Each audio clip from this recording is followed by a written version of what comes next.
ವಿದ್ಯಾರ್ಥಿಗಳಿಗೆ ಯೋಗ ತುಂಬಾ ಮಹತ್ವವಾದದ್ದು ಎಂದ ಮುಖ್ಯ ಶಿಕ್ಷಕಿ ಎಂ ಸುನೀತಾ.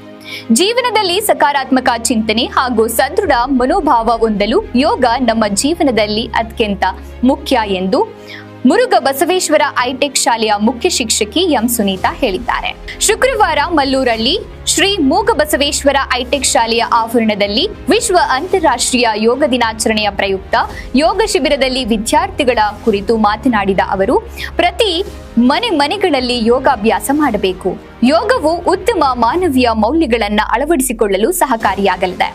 ವಿದ್ಯಾರ್ಥಿಗಳು ಸ್ವಚ್ಛತೆ, ಪರಿಸರ ಸಂರಕ್ಷಣೆಯನ್ನ ಮಾಡುವ ಸೇವಾ ಮನೋಭಾವನೆಯನ್ನ ಬೆಳೆಸಿಕೊಳ್ಳಬೇಕು ಮತ್ತು ಶಿಕ್ಷಕರಿಗೆ ಉತ್ತಮವಾದ ವಿದ್ಯಾರ್ಥಿಗಳು ಎನ್ನುವ ಮಟ್ಟಿಗೆ ತಮ್ಮ ನಡೆಯನ್ನ ಬದಲಾಯಿಸಿಕೊಳ್ಳಬೇಕು ಎಂದು ವಿದ್ಯಾರ್ಥಿಗಳಿಗೆ ಮನವರಿಕೆ ಮಾಡಿದರು. ಇದೇ ವೇಳೆ ಶಿಕ್ಷಕ ಪಾಲಯ್ಯ, ಪಾಲಾಕ್ಷ, ಶಿಕ್ಷಕಿಯರಾದ ಲಕ್ಷ್ಮಿ, ಶಿಲ್ಪಾ, ಜ್ಯೋತಿ, ಸಂಧ್ಯಾ ಹಾಗೂ ವಿದ್ಯಾರ್ಥಿನಿಯರು ಇದ್ದರು.